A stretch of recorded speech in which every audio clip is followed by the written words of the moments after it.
Hey, everybody. Welcome. So today's guest, I am super duper excited about. You are not going to want to miss this episode. This is Jared Oakes, right? The brother from another mother, my best friend from childhood, high school, college, adult life, best men in each other's weddings. He is just a fascinating individual. If you don't know him, he's one of the funniest guys that you'll be around. He's infectious. His personality is amazing. He's a wonderful husband, wonderful father, but professionally too. This guy is an inspiration to me. I can't wait for you guys to hear his story, just some of the bantering back and forth, and hopefully you can kind of feel the love that you're going to see. So stay tuned and make sure you watch through the whole thing, because at the very end we have our classic Sawbones challenge. So looking forward to this episode. See you in a little bit.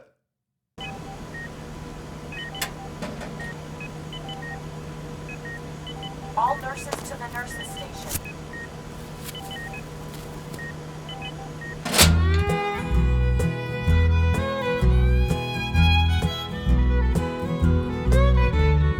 Lawless country people are real close family. Lately some of my kinfolk don't get around too good, you see. When that doctor asked them, son, how'd you get in this condition? They says, hey, Sawbones, I'm just carrying on an old family tradition. They wanna know, Doc, why do you think I got some pain in my joints from years of playing hard in this life that's too short? When that doctor asked me, son, how'd you get in this condition? I says, hey, Sawbones, I'm just carrying on an old family tradition. Yeah, yeah, yeah. Tell me all about it, Doc.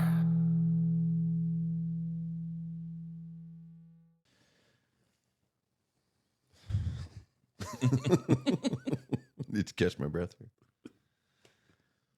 Hey, everybody. Welcome to Hey Sawbones, my story and my passion. I'm Dr. Ryan Molly, orthopedic surgeon, entrepreneur, cutter of bones, business owner. Most importantly, though, loving husband and father of 3 young boys that keep me, I think, getting older every day, but loving life. This is the story that really just kind of looks at the bare bones of who I am, kind of what makes me tick both personally and professionally. And each week we have a new guest that comes on that's been, someone that's inspired me throughout the years, someone that's maybe come from my childhood, adulthood, professionally or personally. And this week, I cannot wait for this episode, because this is the OG best friend, Jared Oakes. We grew up together in Northwest Pennsylvania. Both went to Maplewood High School. We both went to Mercer's College. We were roommates there, but he got his undergraduate degree there, ended up going to law school at Case Western, and now is a commercial real estate attorney in the Cleveland area. So without further ado, welcome, Jared. Thank you, Ryan. Thanks for... Great to be here. Yeah. So this is take 2. So we actually recorded this last night, and how far? Probably 75% of the way through. It just kind of clicked that I did not turn the audio on. So we had been recording the video the whole time, but we didn't have any audio, or very poor audio. These mics were not actually recording. So we're going to do this now. All right. For real. Do it for real. So the way that we always start this out is, you tell me a little about who you are, kind of where you're from. I know a lot of this, but our guests don't. And I'm sure I'm going to probably pick up on some things. But, what brought you and how'd you get to where you are now?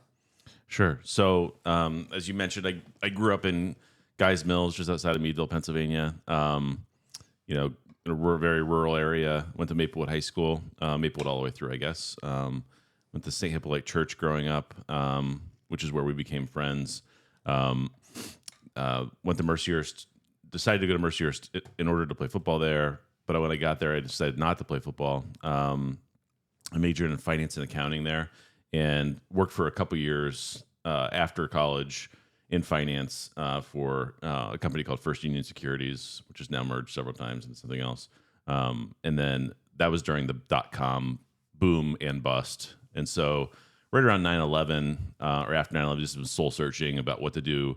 I didn't have a family yet. I had no sort of like, nothing holding me down. So I decided to go back to school. I thought I was going to be an investment banker. And so I decided to do at the time my law degree and my MBA at the same time.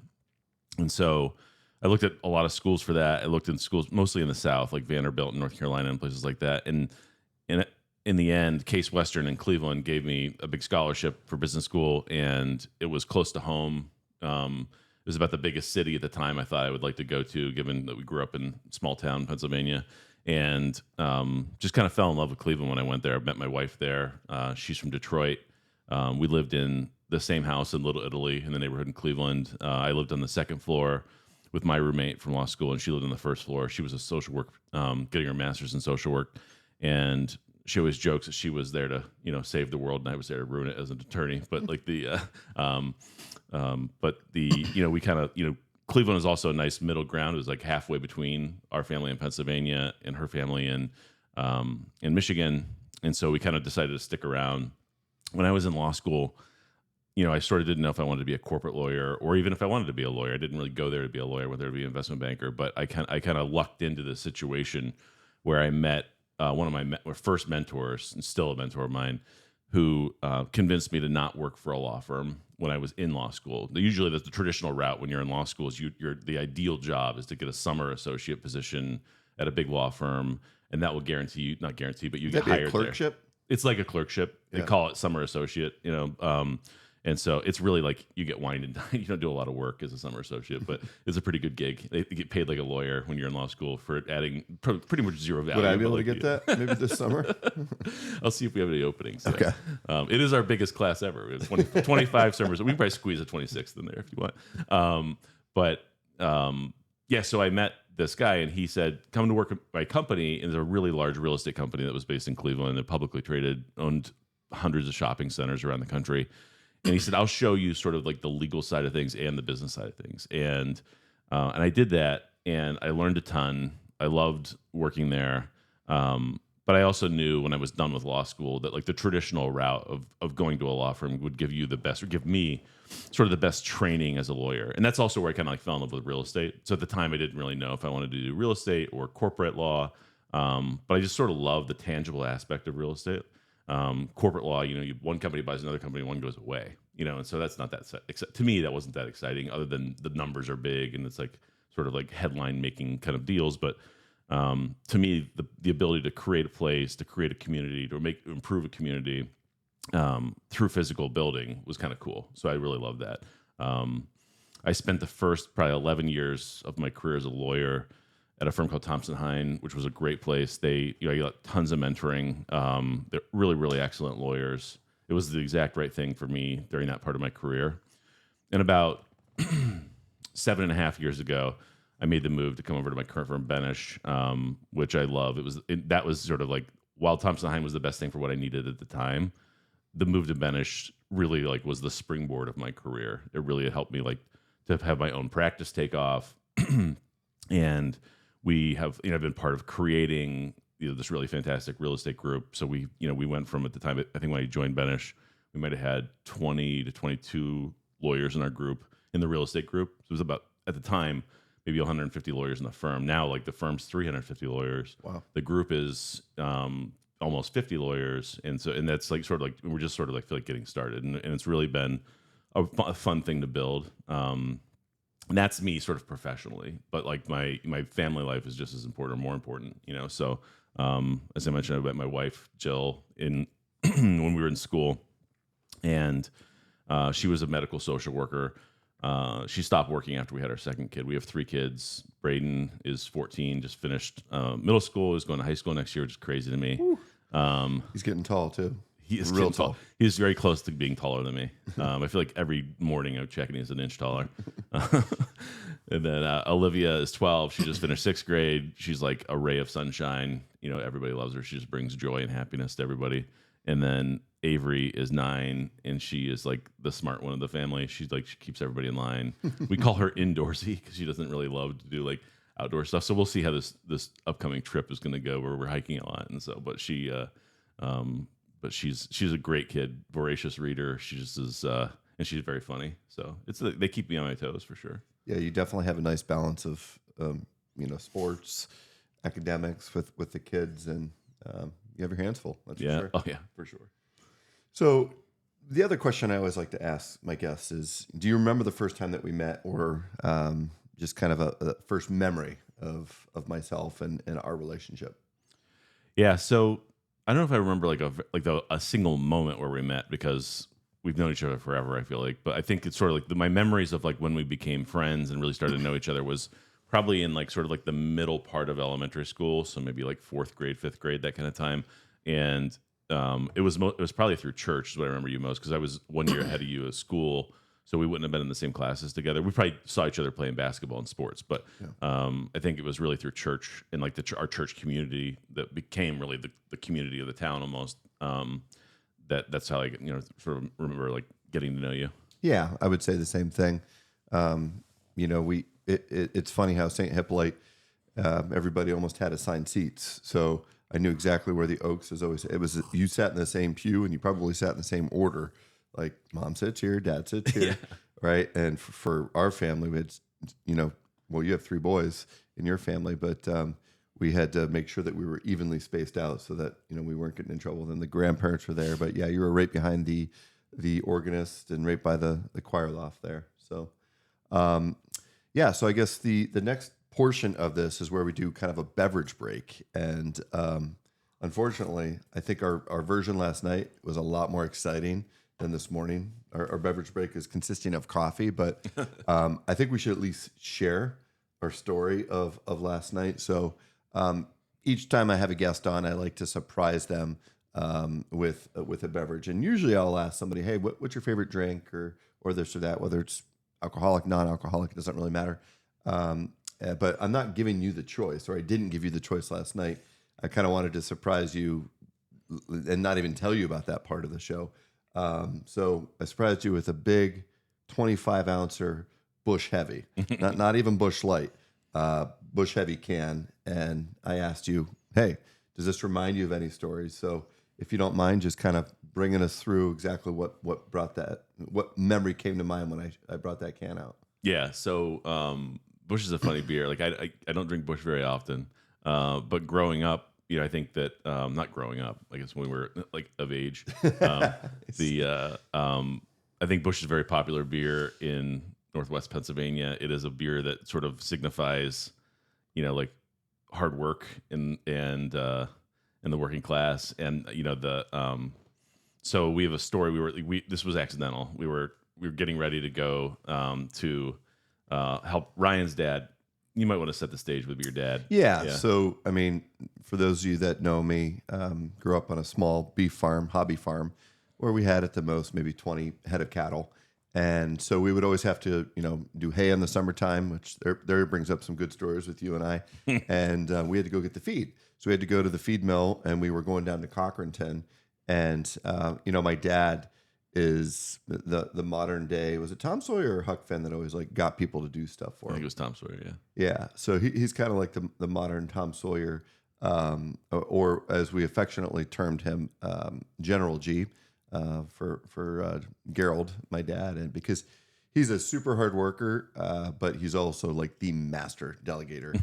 And he would always rope my friend. He'd be like, hey, you want to see if Jared wants to come over? And like, oh yeah, that'd be fun. And then by the time Jared gets over there, he has a list of things that we are going to do as his slave driver mentality. So take over from there. No, General G definitely had like a mentality of like, if you're there, you're basically one of the kids. So they had no problem like assigning you work as if you were his own kid, which is totally fine. I loved it. Well, I might not have loved it while we were doing it, but you definitely didn't love it while we were doing it. Right. So but anyway, we would do a lot of fun stuff. So we had to go get feed for the cows, and feed comes in really heavy bags. I mean, maybe 75 pounds. Something like that. And so we were getting ready to go down to Cochranton, and we stopped at my house. And this was, I think, like the summer between some of the college years. I forget, but we were of age, and I found like this case of Busch that we had, and I don't even think it was cold. It definitely was not cold. I don't think you drink Busch cold. I mean, last night was a treat because Yeah. it was pretty cold. I don't know. I would prefer anything cold, I guess. But so anyway, we decided we're gonna go get some feed, so we needed some beer muscles. So we had a couple bushes, not a lot, but enough to like just give you like it's sort of like like Red Bull gives you wings, like I feel like Bush gives you like like strength. I think there's like part creatine in it. So we had a couple bushes, went down to the feed mill and loaded up the truck like with no problem. Like it just seemed like way easier than normal. Yeah, and I have to add, like, I think it affected you more than me. Like, if I threw one bag in, Jared was throwing four. He was just a machine. He just kept going and going, and so we were just like, man, it's got to be the Bush, Yeah. right? Yeah. So ever since then, sort of had like an affinity for it, but I don't drink it much. But like when I do think It's of a that little story. nostalgic, right? Yeah. Right. So the next part is our question and answer. So what we do is we have you ask me 3 business work related questions and then 3 personal questions, and then role reversal. I'll do the same thing back towards you. You do get the opportunity to veto if you don't like one of those questions. So if you don't feel comfortable, I'll just set the stage. No one has vetoed anything yet, so I don't think I'll veto anything. okay, let's have at it. All right. So 3 business questions first. First one, just between I know you do hips and knees, your primary thing. Which do you find to be more challenging, more complex, or they feel like the same? Yeah, so I'm a pretty simple guy because I literally just do 2 operations. I do hip replacements and knee replacements, and Real simple. well, I mean, a lot of orthopedic surgeons they're kind of they may do hand surgery, they may do a shoulder rotator cuff, they may do a knee replacement, they may fix an ankle fracture, they may do a trigger finger, then they may do a hip replacement. So they're doing a little bit of everything, kind of that jack of all trades. I never actually wanted that mentality. I was always wanted to be kind of the master of just a couple things because then your quality goes up, your patient satisfaction goes up. But to get back to your question, I think it's different for each of them because there's some cases that are very mentally draining and exhausting, and some that are physically draining and exhausting. And I would say hips are more mentally draining and exhausting to me. They're still physically taxing because most people, when they think of surgery, they think of it's very meticulous and very detail oriented, which it is. But with orthopedic surgery, particularly arthroplasty, which is just the fancy word for joint replacement, it's very, very physical. I mean, there's a lot of awkward positions that you're putting your body in. You're using mallets. There's a lot of force that goes into it. So hips are physically demanding, but there's a lot more that can potentially happen that's scary, right? You're up near the pelvis. There's a much higher risk for fracturing the bones, particularly the femur or the thigh bone when you're putting the stem in it. When I'm putting the cup in the pelvis bone, we have to ream that out. And although I do it under x-ray guidance and we're super accurate with that, if the bone is too soft, you can go through the pelvis and into right next to the bladder. So it's just one of those kind of butt puckering surgeries where you're kind of just like, all right, I don't care how many you do. There's always not a fear, but you're aware of it, Yeah. right?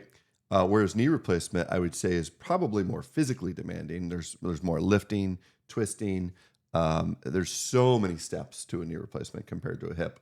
And when I get done, I think my neck hurts a little bit more probably with a knee than it does with a hip. But all in all, I love both of them.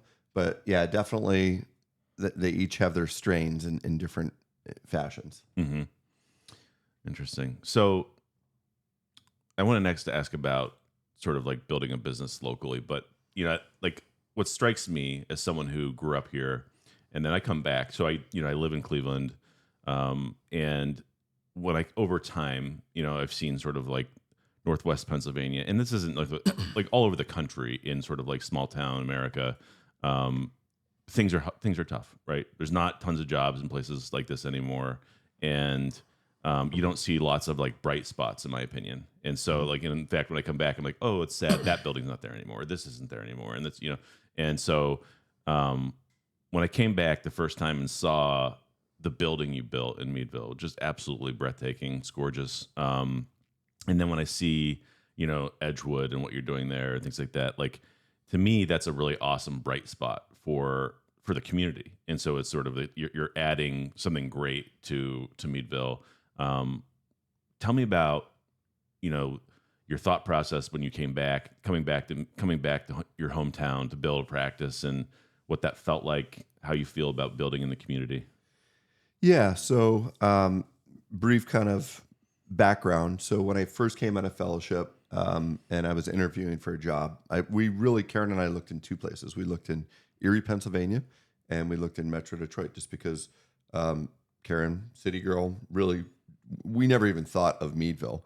And we interviewed at a practice here in Erie, and I liked the opportunity to maybe come back close to home, Erie, but I wasn't really too thrilled with the practice setup.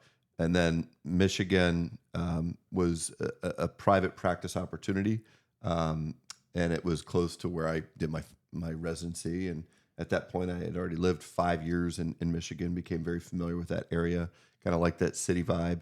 But then 4.5, 5 years later, I had the opportunity to come back.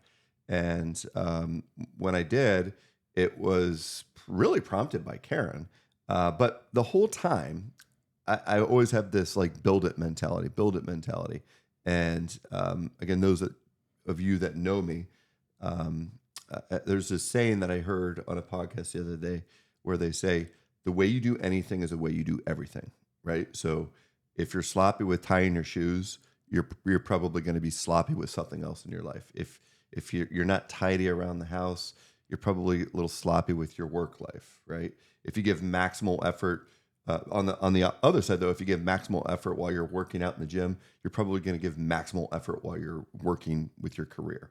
And I've always kind of had that just drive and competitive spirit to kind of like be the best.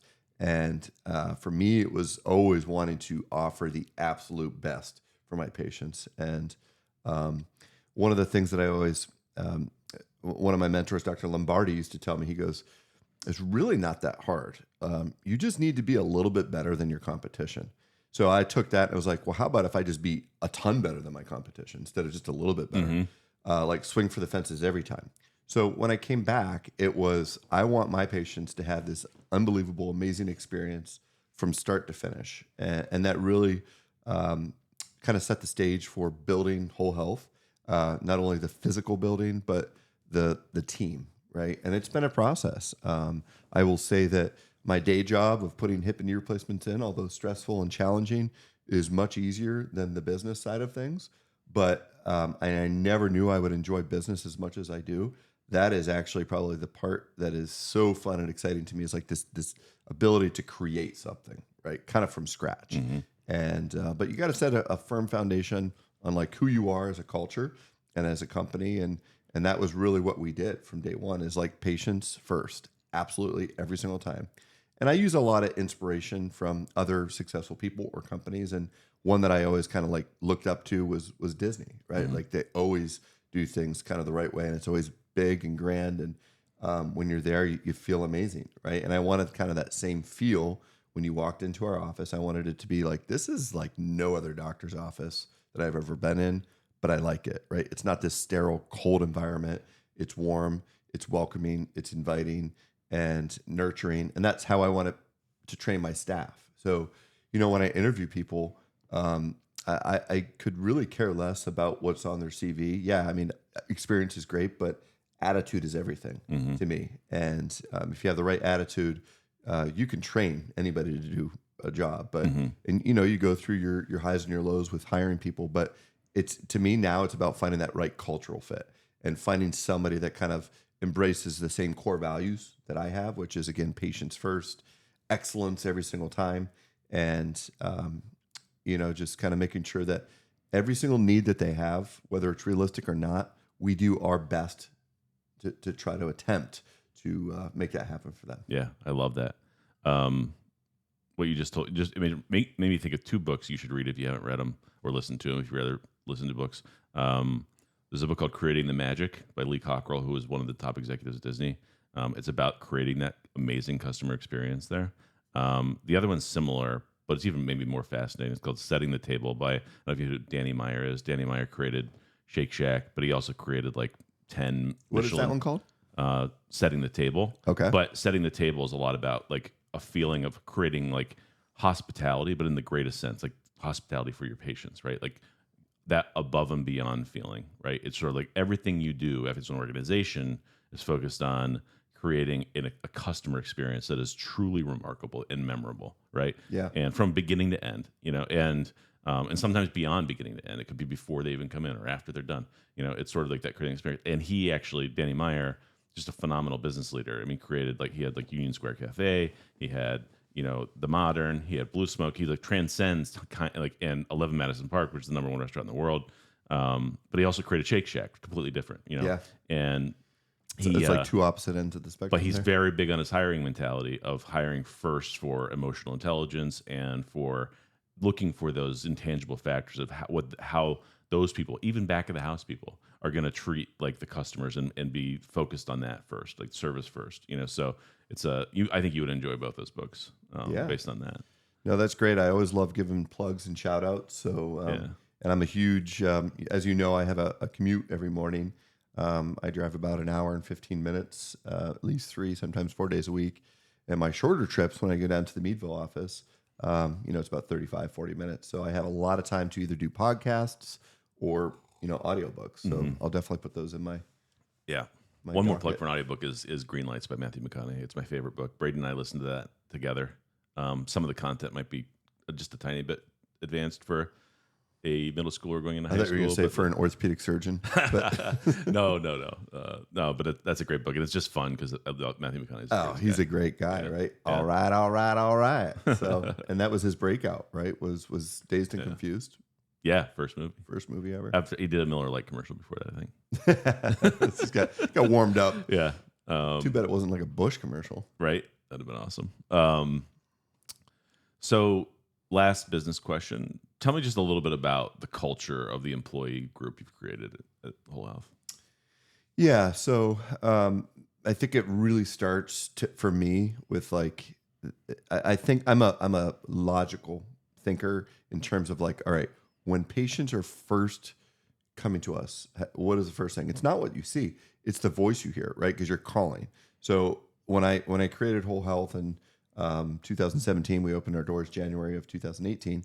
One of my goals was a person has to answer the phone, right? Mm-hmm. There's nothing more frustrating to me than when I'm calling someplace and I get a teleprompter with 18 different options and it's 20 minutes to get a human being on the phone. So my goal is at least 80% of the time for a human being to answer the phone when you call between normal working business hours, Monday through Friday at Whole Health. And that's been a struggle. It's harder than you would think because of the volume of calls that come in. And you don't know how long somebody's going to take on the phone and triaging those calls, getting them to the right people. And the other thing is not only just getting human, but you don't want to have to leave a voice message and then have to wait days for someone to get back to you. But so it starts with hiring of a voice that's friendly. And then that same person is probably going to be the receptionist when you come in. So it needs to be a warm, friendly, embracing smile. I always tell all my employees too, is like, life is hard, right? We have good days, we have bad days, but when you come here, I want to create a culture that is warm, welcoming, not only for the patients, but for the staff as well. And I said, you got to leave your bad stuff, your baggage, personal stuff at home. It doesn't mean that I don't care about that, but we have to put our best foot forward, patient facing, right?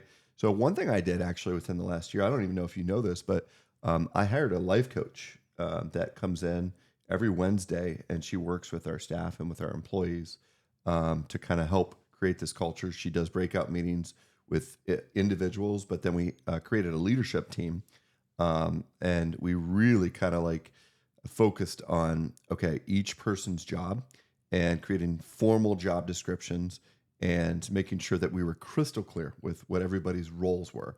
And we're small enough. I mean, we've doubled in size. I have over 30 employees now, but we're small enough that you can't just like say, this is what I do and this is all I do. Like there has to be some crossover, but for the most part, like here's your lane, stay in it. But yeah, that culture carries over to every single person, right? So the X-ray techs, the the medical assistants, the nurses, our providers, right? So we have 5 orthopedic surgeons and we have 5 mid-levels. I have 4 PAs and 1 nurse practitioner. And I can honestly say I feel like the luckiest guy in the world because I work with some amazing orthopedic surgeons and PAs and nurse practitioners.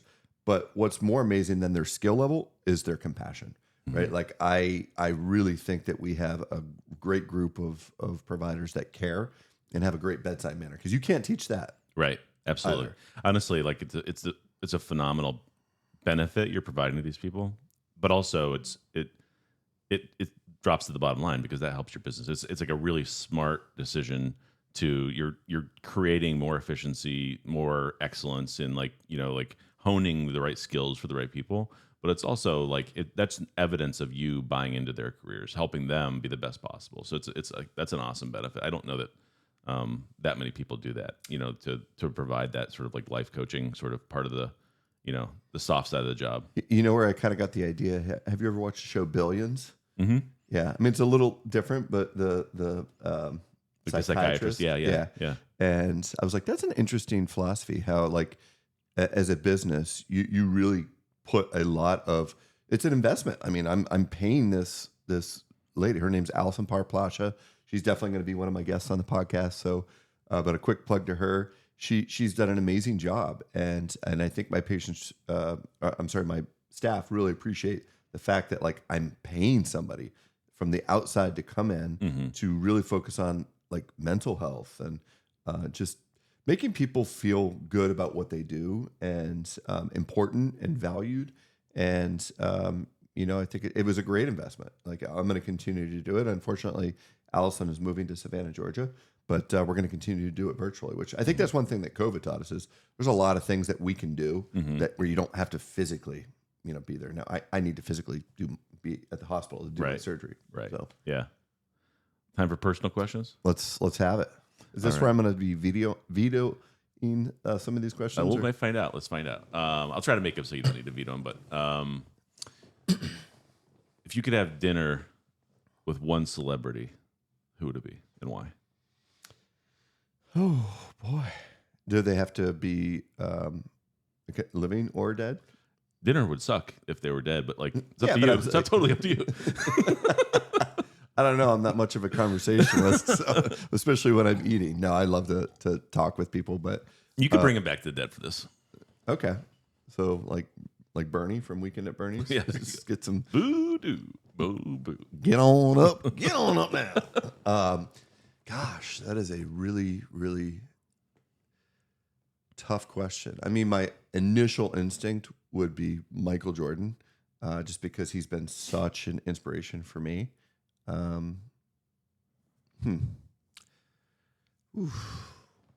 Gosh, I think I'd do my grandfather. Yeah. So, he was, this be a little hard to talk about, but kind of that guy that was so inspiring to me because of his work ethic. Coming over from Italy, never seeing his parents again. When he was young, he was 19 when he came over, and sorry to. He's just one of those guys that he had so many jobs because he wanted to provide for his family, and he had a restaurant. He was a school bus driver, and one of the funny things, like coming back to this community and practicing, is that my patients know a lot of my family members. Whether it was like, "Oh, I had your dad in school," I'm like, "Really?" Like my dad seems like he's the same. Like that's when you know your parents are getting older, right? But I can't tell you how many people have been like, "I knew your grandfather." I'm like, "Really?" And because I didn't have that when I was like in my teenage years or even college years, because I wasn't in a position to kind of know these people. But a lot of my patients, they were like, "He was my school bus driver," and they were just like, "He was the nicest guy," and I was like, "Oh my gosh!" So they tell me these stories, and it's just like, I knew I loved him. He was like one of my best friends growing up. He was my kind of mentor and inspiration outside of like a celebrity. So I guess that doesn't even count for celebrity, right? But Local celebrity. yeah, he was a local celebrity. So yeah, I'd say my grandfather. Awesome. I think I was gonna you kind of like led into it, but you talk about your drive and your sort of like perfectionism and like commitment to excellence and everything like that.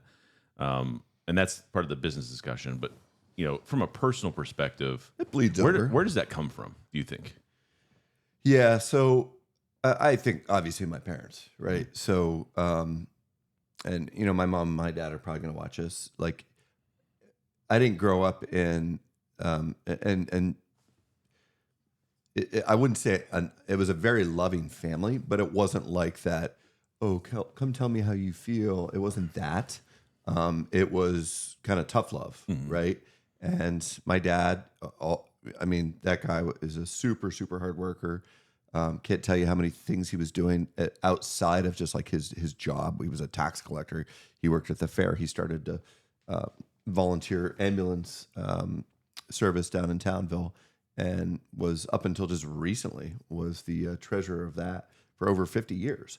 So it truly, when you say like you model what you want your kids to kind of do or think or believe or how you want them to behave.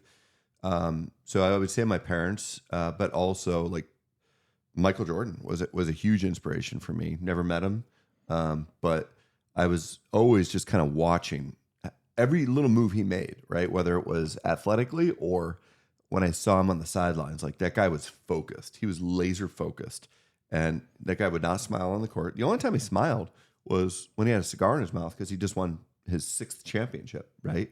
So it was like work, work, work, work, work. Never say die. Keep going. You got to have your goals. And so I've always been a big goal guy. Like, here's my goals.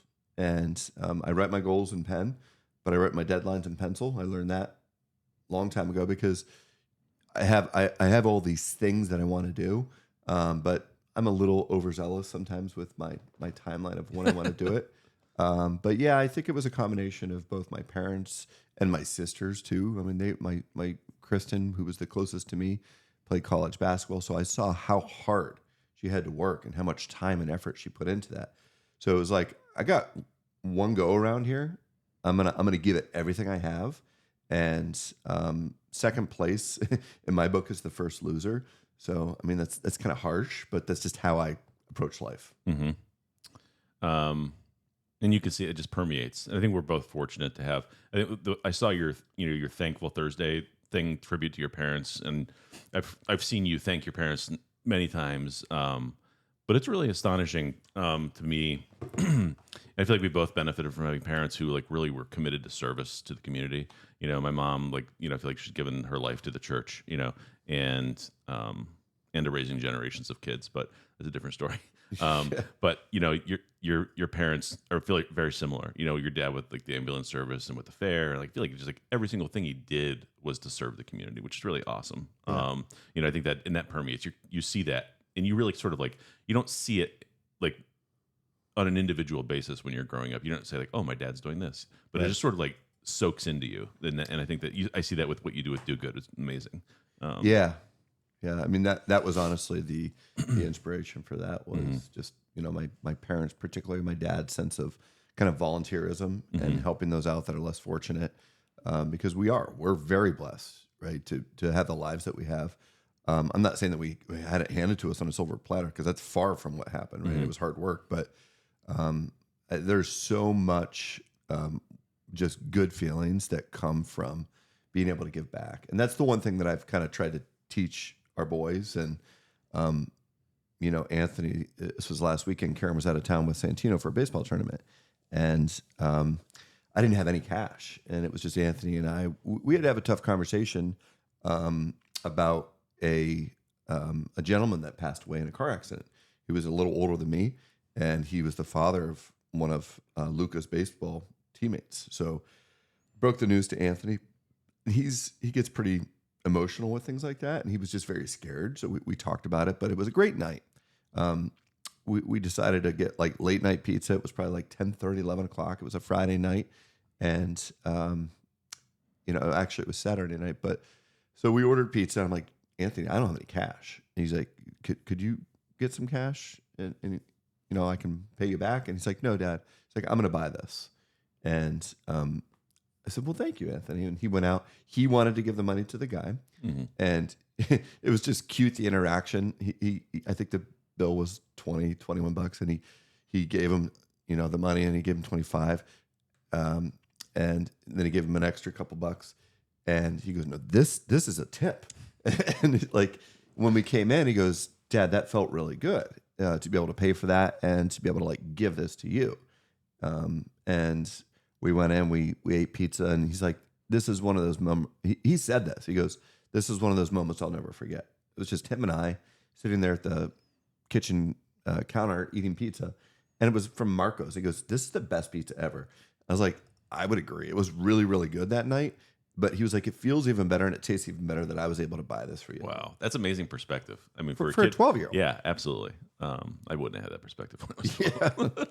Or the money to buy. Yeah, I food. wouldn't have 25 bucks to buy a pizza. So, All right, last personal question. okay. What's your favorite memory of when we were growing up together? Oh boy. Oh gosh, where do you start? I mean, from basketball camps we went to going to Conneaut Lake Park to our time at Mercyhurst together. There's so many fun stories, memories that I have. Gosh. I'm trying to, in my brain, I'm editing like some PC stuff too to make sure that this is like. Yeah, most of this would not be safe. So Unless this it's like- podcast is rated R or something. Yeah, I mean the one memory that I probably have, and this is kind of an embarrassing story, really embarrassing story, was the Mercyhurst library story in memory, and I don't even know why I'm sharing this but it is what it is, right?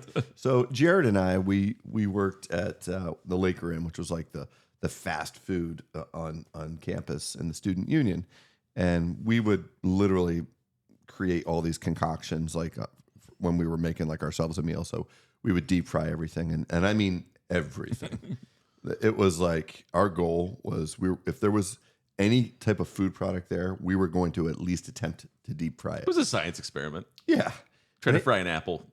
Apple, tomato, whatever it may be.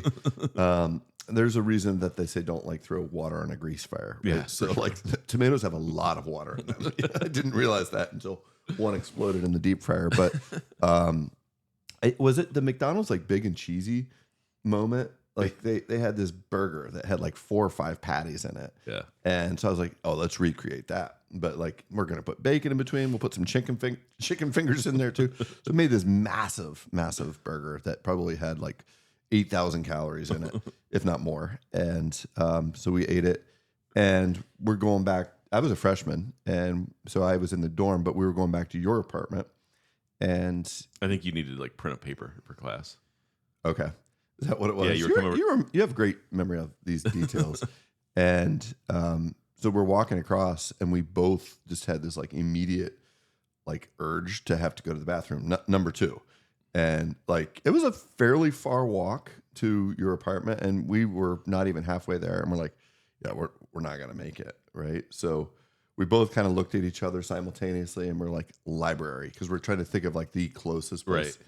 So we go into the library, and there was this.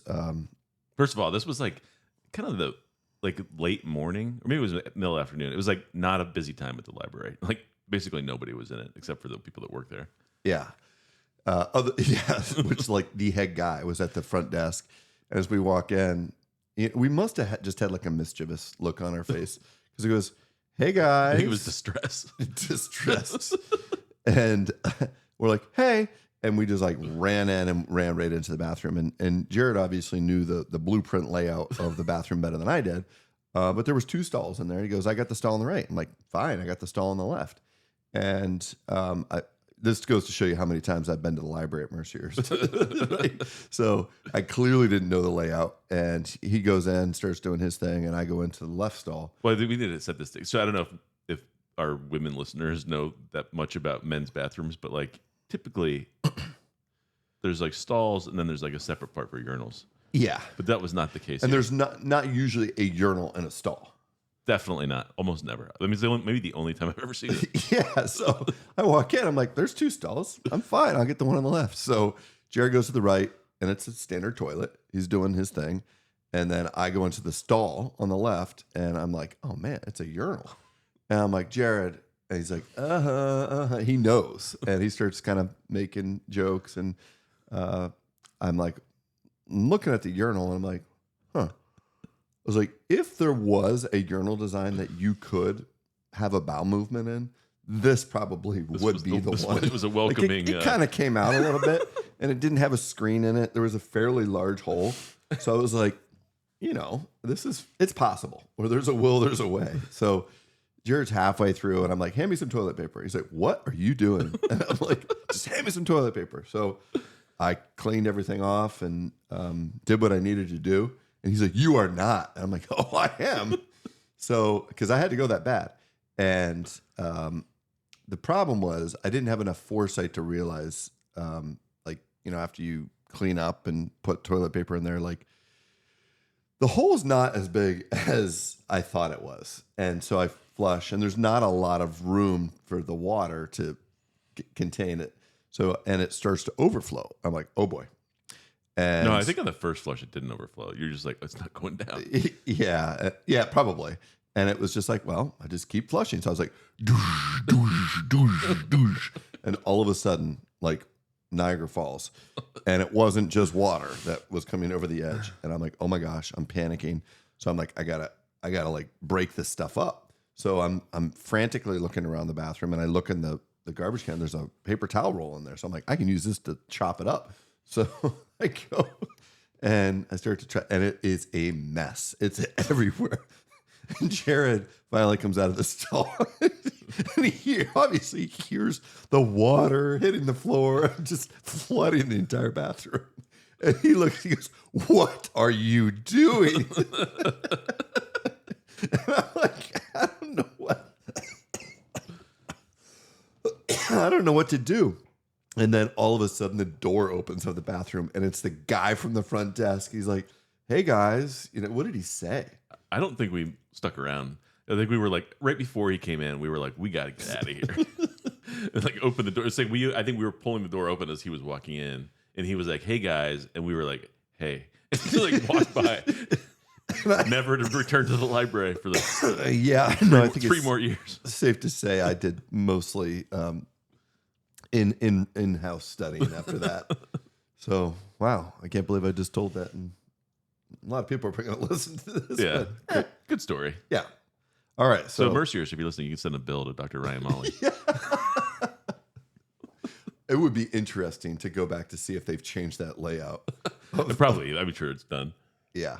All right. So you ready? I'm going to ask you some questions. Let's do it. So professionally, I know what you do, but and I'm going to try to mix this up from what I did last night. What would you say about your job that gives you the most like gratification at the end of the day?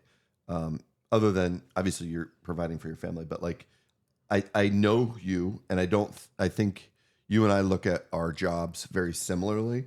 We take it very seriously, but like it's more than just provide. You don't look at it as like work.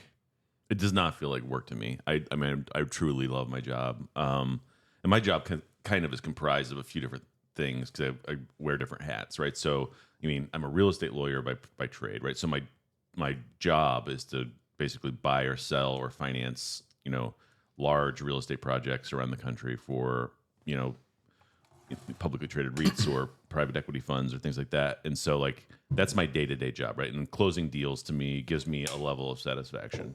But that doesn't give me like the most satisfaction, I would say. Like the other, I'm the vice chair of the real estate group. So there's like the sort of the management aspect and sort of what I would call like sort of the talent attraction and talent development. So I spend a lot of time recruiting, and I spend a lot of time sort of like building our team and helping them become excellent. So that's sort of part 2 of what I do.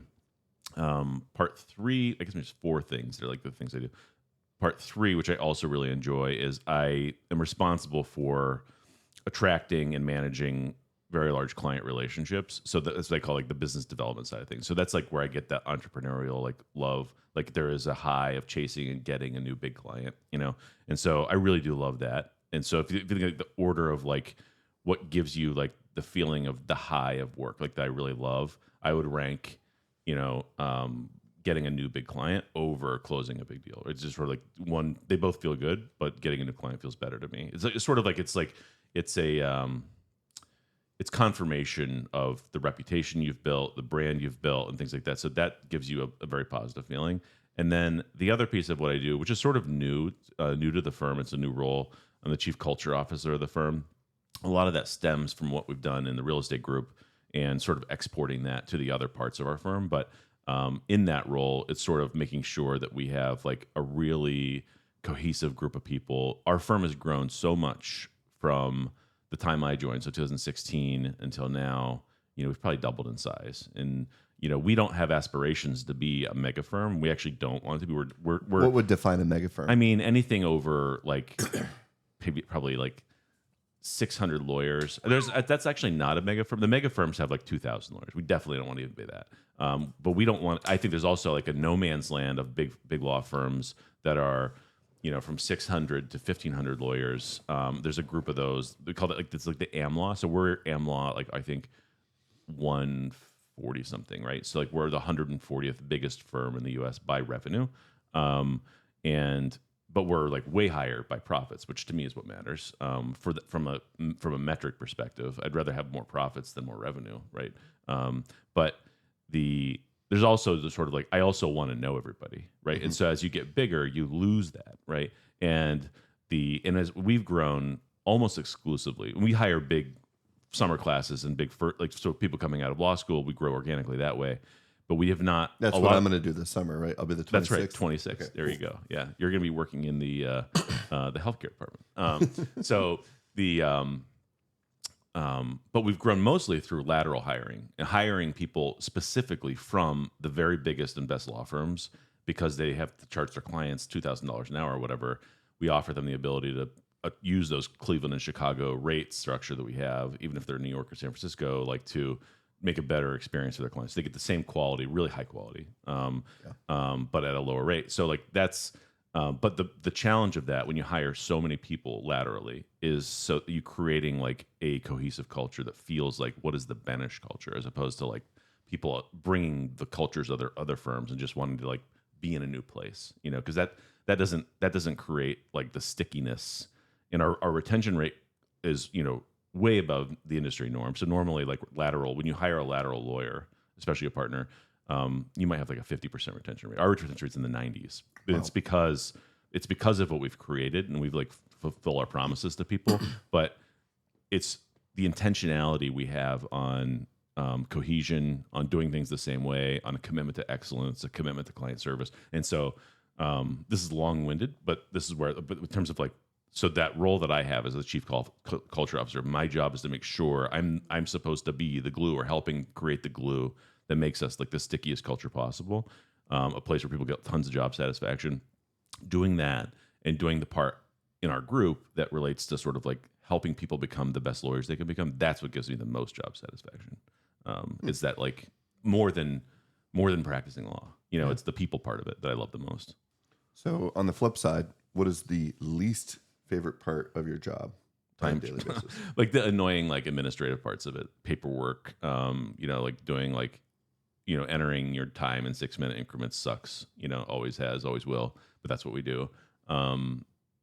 Sending out bills, things like that. I've always been fascinated. I've worked with a bunch of attorneys over the years. It's like, do you literally like, do they teach you this? Do you have like a little egg timer? Yeah. There's very sophisticated technology for it. A lot of people use like they have timers on our billing system. So like I have a hard time because when you're an associate, or if you're just like a partner who just does legal work, right? So you don't have like the administrative parts of your job or different things like that, or leadership roles. Like it's easy to use those timers. I'm going to work on a document, so I'm going to turn that on. I can work on it for 2 hours or whatever. I'm going to get on a negotiation call. Boom, I turn it on. The problem I have is that this is why I also might work 12 hours to bill 4, right? It's sort of like I've got a line of people out my door all day. They want to ask me questions. How do I deal with this? What do I do here? What do I do? And I love that. I loved interacting and giving that advice and helping them. But for me, I just have to be like really diligent of like, I know that took me this.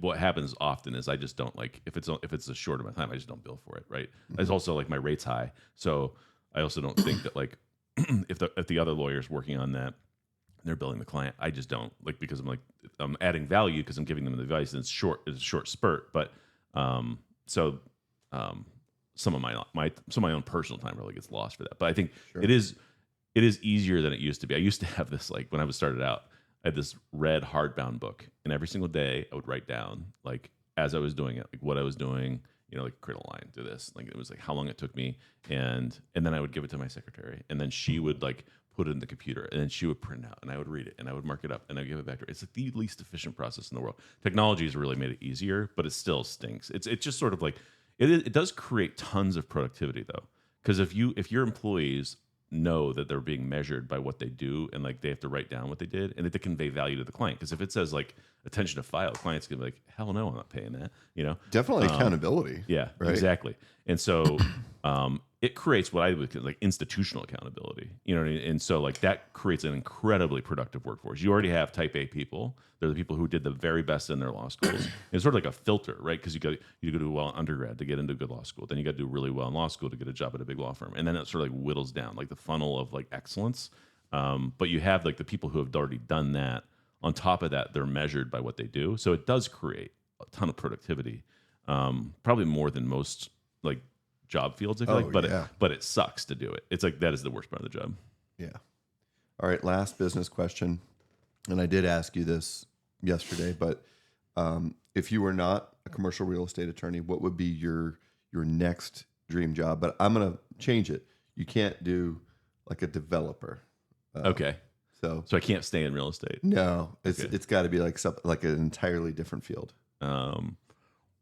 Well, I think what I would love to do the most if I was going to do something different would be to take what we've done about creating amazing corporate culture at our firm and sort of export that by consulting for other companies or other, law firms or accounting firms or professional services firms. Because I think what I do translates mostly to providing client service to outside clients, right? The culture piece, it's a little different than the culture at Disney, where you're talking about hundreds of thousands of employees that some of them have low-level jobs. I have a pretty uniform level of stuff. Although I do focus on not just the culture of the attorneys, but also the staff and things like that. So, but I would love to do that and just sort of help people create better cultures at their companies. I think you should start a podcast. The Culture Cast. Yeah. Yeah. There you go. I'm sure that name's taken, but so you ready for some personal questions? Yeah, let's do it. So, give me one individual that you would say was far and away, both personally and professionally, the most inspirational in your life. Most inspirational in my life. Probably my mom, I would say. She just has this endless ability to give of herself, and she's incredibly selfless. That is sort of I think that really inspired me. I've also been inspired by what not to do. So I was inspired by what not to do by by one of my brothers who has made bad decisions in his life and didn't, when I saw that hurt my mom. So I think a lot of things, my kids ask me what's your greatest fear? And I would say my greatest fear is their greatest fear is snakes or something like that. My greatest fear is letting people down. Yeah. Right. And I think that I share that. Seeing my mom get let down and then seeing how she does everything she can to support other people, those two things combined, really made that the focus of my life. And so I feel I'm a giver, I'm a people pleaser. I want to make others happy. I think that also drives sort of professional success when you are so driven to not let people down or to do, or in the inverse, to do really great for people. And so I would say my mom was that inspiration for me. I know you guys as a family are going to Scotland here. You leave tomorrow, right? For 2.5 weeks. You've got some great stuff, hikes, things like that, but you were sharing a story about kind of your family and your lineage. Could you share that story if you don't mind? Yeah. So, I mean, this sort of inspired why we're going to Scotland as our first. So, Braden has 5 years before he goes to college, 5 summers. And so Jill's like, every summer we're going to go to a different place in Europe or the world, like so the kids can see things and be more cultured. Love that. And so I'm like, well, the first one, let's like ease them into like let's go to an English speaking like country. Although Scottish accents don't really sound like English sometimes. But like I also like have been doing a lot of over the last several years, a lot of like ancestry searching and ancestry DNA and things like that. And so I was a little surprised to find out when I did this. I think of like my family as sort of like we're from Frenchtown, right? Like, in my mom's side of the family is the de Masons, and so like I thought like it would be really heavily French. And on my mom's side, it is like very heavily French, and all from like really the same region of France, like Eastern France, close to the Switzerland border. And it's just Saint Hippolyte in France there, which is kind of cool. But then I found that the other parts of her family, her dad's side of the family, and then my dad's side of the family, are not almost all, just about all from Scotland or England. And the one line of the family, if you trace the tree all the way back on my mom's dad's side, goes to a king, which is kind of cool. And the He king always seemed a little royal. yeah, just a little. Scottish royalty is kind of about right? Like and so the king that it goes to, and then quickly after that, it actually goes away from the royalty because it like it's usually like it's got to be first son to keep going down the kings, right? Yeah. So like it went to a daughter, and then like there's like then maybe there's some like nobility, but no more than the royal family. And so the king that it went to is this guy named King James II. He's only a fiery face. I think he had like a red face or something like that, and so he's called Fiery Face. And so he died, like all Scottish kings back then, pretty early. Like usually they're all fighting and someone kills everybody. How old was he? It's very hard to trace Scottish royalty because they all kill each other. He was probably in his 30s, which was kind of old for Scotland, maybe. And he died accidentally showing off for his wife. He had a new cannon, and sort of like that ultimate like hold my beer moment for the king. Shot the cannon to impress his wife and blew off his leg and died like on the spot.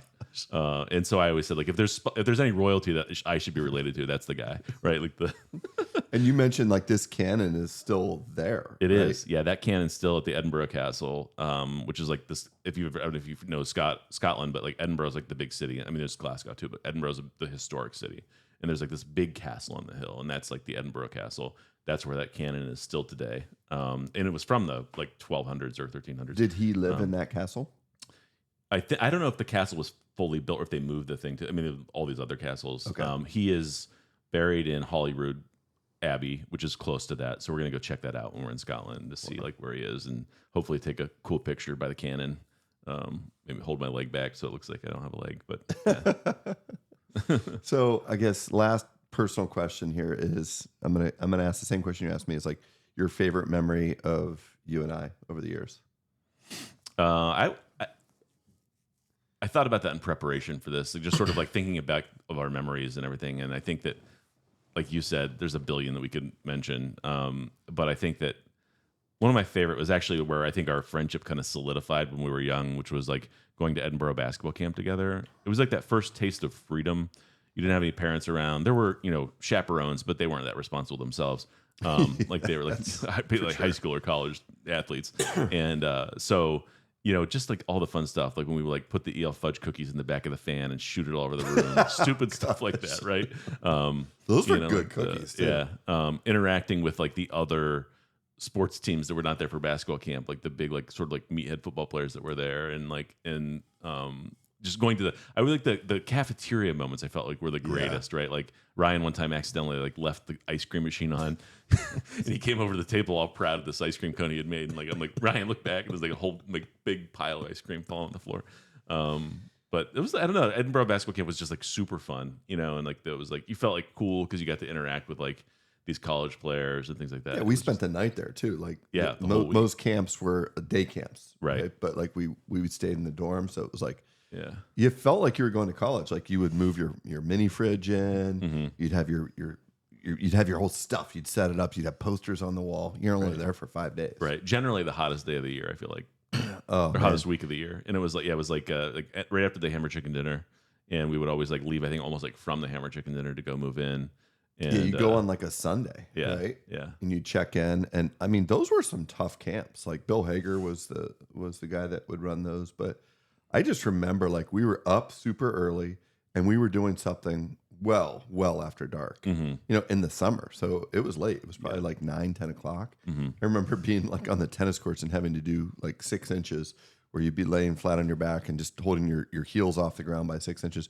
And I mean, I may be exaggerating this a little bit, but I felt like we were doing that for 10, 15 minutes. It seemed like it. Yeah. Or like wall sits or things like that. Yeah. I think they thought if they wore us out enough, we wouldn't get into trouble, but that wasn't always the case. I feel like some kids, it was also fun to like not actually cause the trouble, but to kind of see what happened around the trouble. The kids that would just take it a little too far. Oh yeah. Mark McNamara. Yeah, exactly. That's where my head goes. But the one moment that sticks out to me about Edinburgh basketball camp was the thunderstorm. Oh, and you're going to be able to tell that story better than I can because you remember the details of it better. But I do remember we were in Macomb Fieldhouse and this huge, like scary thunderstorm kind of came over. And yeah, but camp was over for the day, and we're stuck in the basement of this place, and it was like a serious thunderstorm, like actual lightning strikes near you. It wasn't like it was like in the distance so you could hear it, and it was scary. It was like happening, but we were kind of like all the fun was happening back at the dorms. Pizza was probably being consumed, and like everybody was screwing around, and so we're like, we don't want to be stuck in Macomb Fieldhouse. And so we're talking to, I think it was Donnie Plyler, maybe. Yeah, definitely was Donnie. Who was giving us some life advice on other things that maybe we should talking to girls. Yeah, right. And we're like, we're gonna make a run for it. And he's like, that's kind of stupid, And so we're like, no, I think we can make it because all we really had to do was run across the big field. It was like to get from the field house over to the whatever dorm we were in was that's maybe like a quarter mile, I guess. Yeah.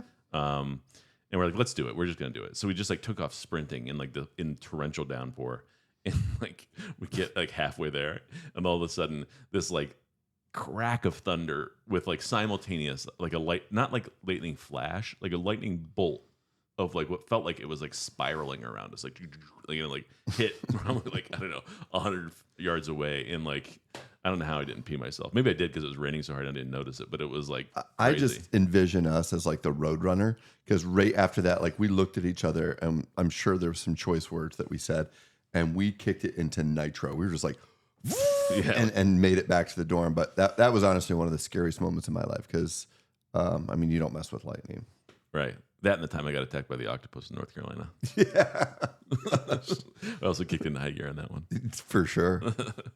So here we are. We're going to go into what we call the seventh inning Sawbones shoe stretch. Okay. So as you know, I'm a huge shoe guy. I have a pathological condition with shoes in my collection of particularly Air Jordan shoes. But you're wearing a pair of J's as well. So yeah. Tell me a little bit about that. Do you know anything, the history of that shoe? And this is the Jordan 1, right? This is a little flashier version of it with the elephant print. The Jordan 1 changed basketball shoes, right? Up until then, you can watch the movie if you want. There's a new movie, the new Nike movie. But it was the first shoe created for a player like individually. Before that, you had Larry Bird just wearing like the normal Converse shoes, right? And Magic Johnson doing the same thing, maybe. And the NBA really controlled like what you could wear. And Nike did this. They paid the fines to allow Jordan to wear different color shoes. That's probably my favorite part about that whole story. Yeah, it's so ballsy, and I love it. And so to me, the Jordan shoe has become like such an icon, and it developed over years and years and years. And I remember like when I was a kid getting a pair of Jordans and thinking like, this is like the greatest day of my entire life. This is like so cool. I finally got these Air Jordans, and I still love that model of the Air Jordans, like so I saw these on a website called Stadium Club, which is an addictive thing to do because they have such cool versions of Jordans. That's like what I love most about now, the modern day. Like, a couple years ago, you wouldn't have thought like, oh, I could go get these like retro Jordans, or that they wouldn't be like cool, or maybe like Spike Lee might be able to get that kind of thing. Now it's like more accessible. But for me, the reason why I love like getting shoes like this is it gives me like this like great connection point with Braden, my son. He is all about basketball and he's all about shoes. And so, it gives us something to talk about. It's sometimes, when your kids, maybe you haven't experienced this quite yet because your kids are still in the phase where they think like dad's a hero and everything like that. And Braden I have a great relationship with him, but kids, as they get older, just like, what's up, Braden?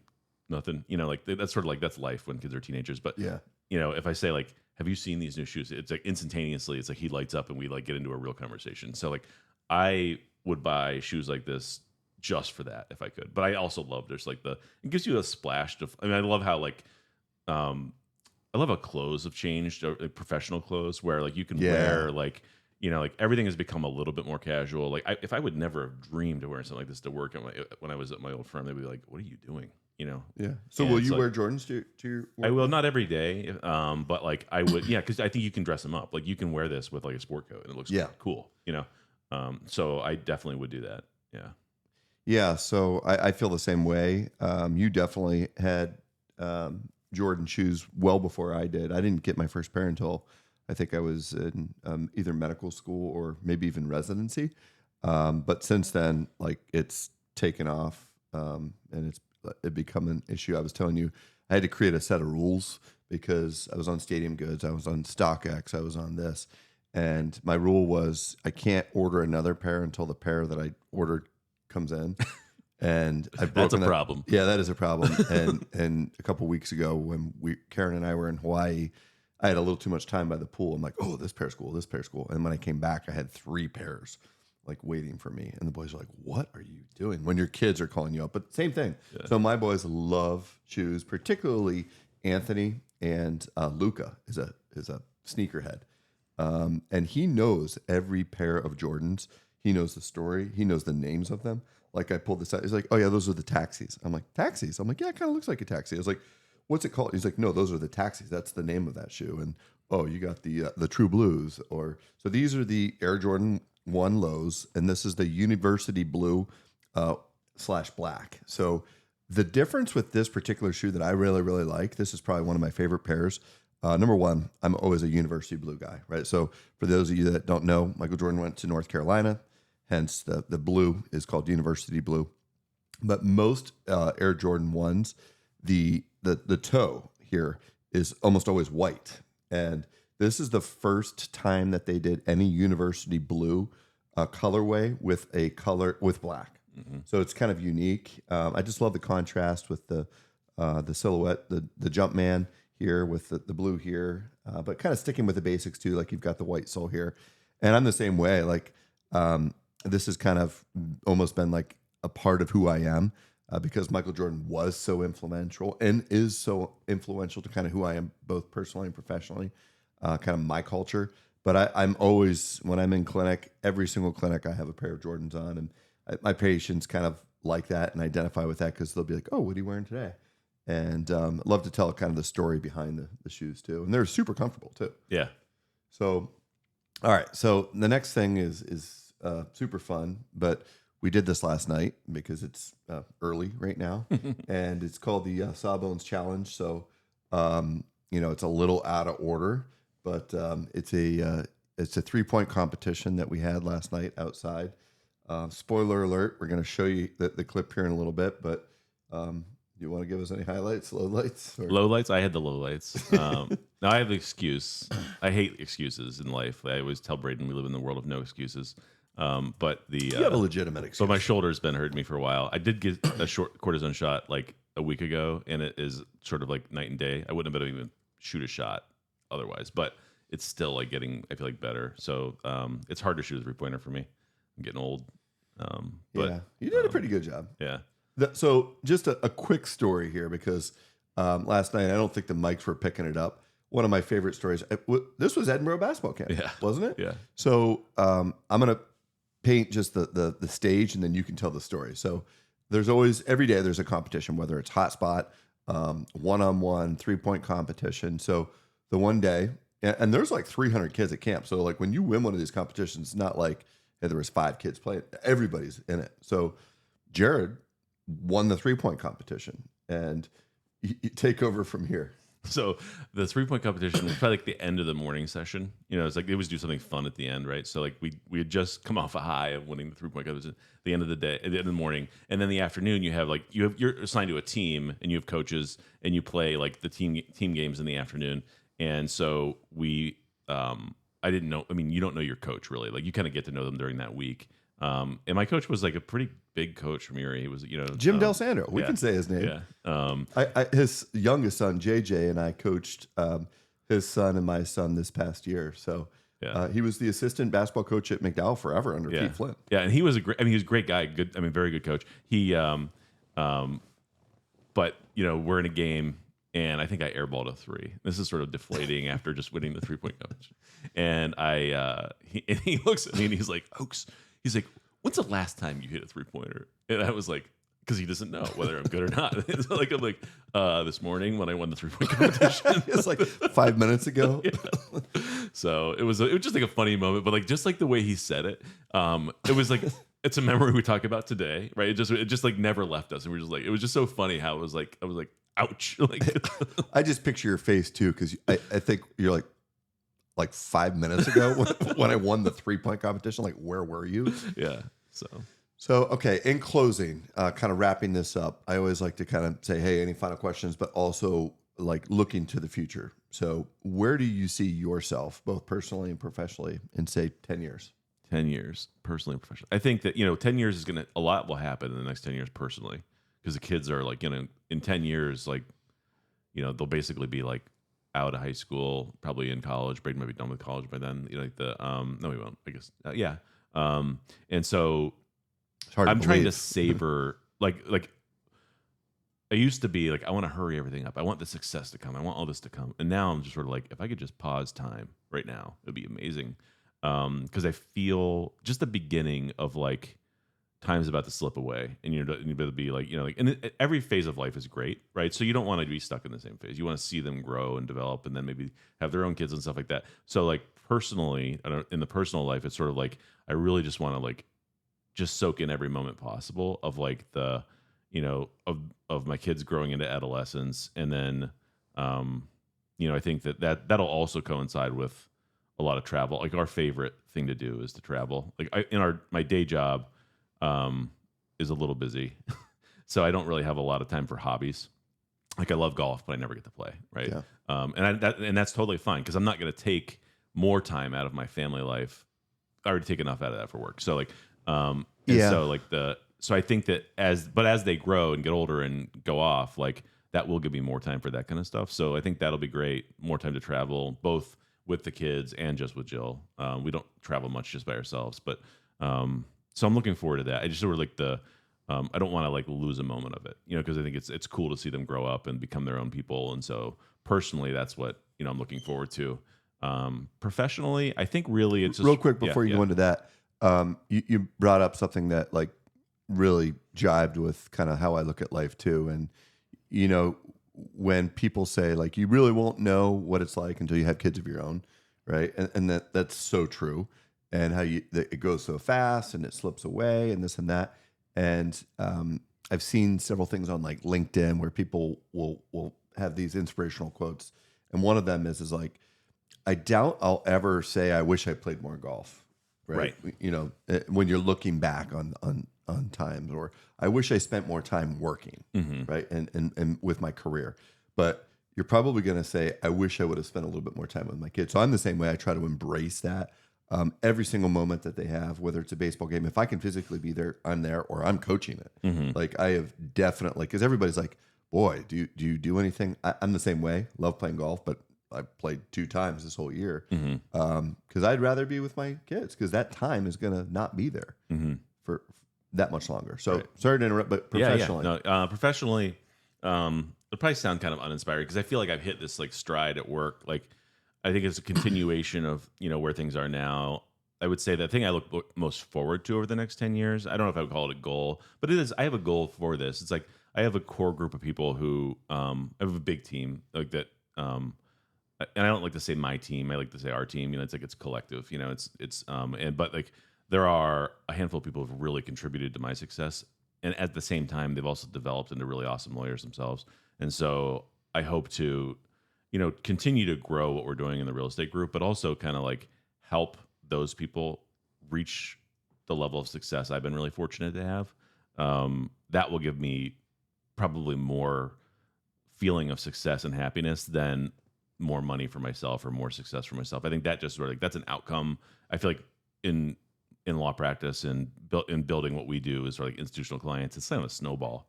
And it's sort of like the snowball's been rolling for a long time now, and so it just gets bigger and bigger, and it's great. I don't take it for granted for a second. But like that's going to continue. I feel confident in what we do and our ability to attract more clients like that. But I think for me, the thing I'll get the most satisfaction out of over the next 10 years is to see the people who have come up underneath me to blossom and become like really amazing. They're already amazing lawyers, but to become like bigger and better at what they do, and to build teams underneath them. It's sort of like a really cool like story of momentum. But that piece of it, and from a goal perspective, is to really take what we're doing on the culture side of things and create the best culture of any professional services firm in the world. I mean, that's like people like sometimes people laugh at like lofty goals. And I know you have lofty goals, and I do not laugh at lofty goals. And I think that like, that's why you get to where you get. You at the set. Like I completely believe in swinging for the fences. And so when I say we want to have the best culture in the whole world, I believe that, and I think we can. And I think that we're already in a great place for that. And it's sort of like you can see it in it's 5 years ago we were unknown in Chicago. We're the fastest growing law firm in Chicago. We have 110 lawyers there. We had 5 lawyers there like 5 years ago, maybe 6 years ago. Wow. And it's not that we're not growing just to be big. Yeah. It's just that like the story and what we allow people to do and how we help them grow their practice is just amazing. And so like it's fun to be a part of it. So, dude, I'm so proud of you. Like honestly, like from where we came from, and that's not an insult to where we like. It's a very humbling environment where we came from. It's fairly simple, right? Blue collar. I don't think that very many people, and this isn't like a slam at all, but like have as lofty of goals as you and I. And, there's times where I kind of like, man, like the simple life is very attractive to me. And there's days when, I absolutely love what I do. There's nothing else on this planet I'd rather do. But there's days where I'm like, boy, it would be much easier to be flipping burgers today, right? Like when something just doesn't go right, maybe during a case or something like that, because it's so high stress. But I just can't thank you enough for coming and joining us today, sharing some stories, going down memory lane. It's been fun. We did this twice, right? Yeah. And definitely going to have you back in the future because I love what you're doing, professionally with that culture thing. And just even during this podcast, I'm thinking of like how I could work with you and have you come in to maybe help inspire to bring us to that next level. Because it's always about how do we do it better, right? Because great is great, but like I want to be better than great, right? Yeah, that is a culture in and of itself. The culture of continued improvement, right? It's like a loop. Like how do you get better? And the military is great at this, right? Like evaluate how you did. How can I do this better? And it's sort of like internal reflection and just a commitment to everything getting better all the time. But if you live in that way, like you do become truly excellent, But I can't thank you enough for having me on this. It's just sort of like we have mutual admiration, which is sort of like I love what you're doing. I love what you've done. I'd love to see I'd just love to see like the physical representation of it and meet what you're building, and I think that we're sort of like brothers from another mother, I guess, right? Like it's just a pleasure to be here, and so thanks for having me. Thanks, buddy. So stay tuned. We'll have some upcoming footage of our next week's guest, and thanks again, Jared, and thank you guys for tuning in. But please leave your comments, suggestions, anything that you'd like to see, any special guests maybe you'd like for me to have on. But this is always a pleasure, always fun. So stay classy, and we'll see you next week. Take care.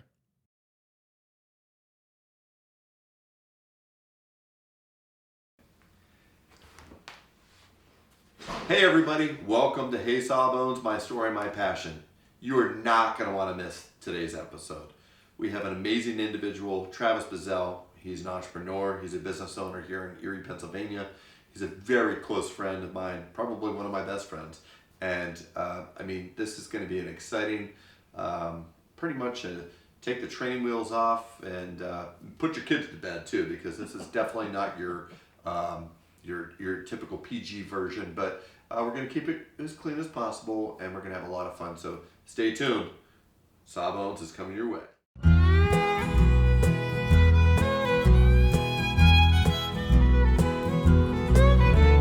Well, I have loved some fishing in the outdoors where I'm free.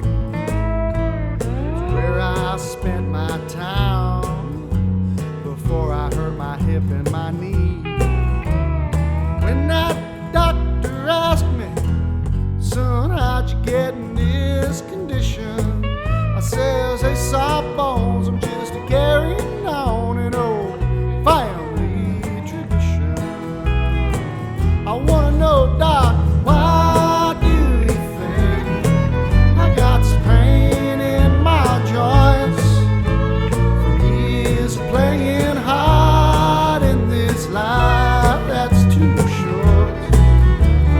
When that doctor asked me, son, how'd you get in this condition? I says, hey, Sawbones, I'm just carrying on an old family tradition. Yeah, yeah, yeah. Tell me all about it, Doc.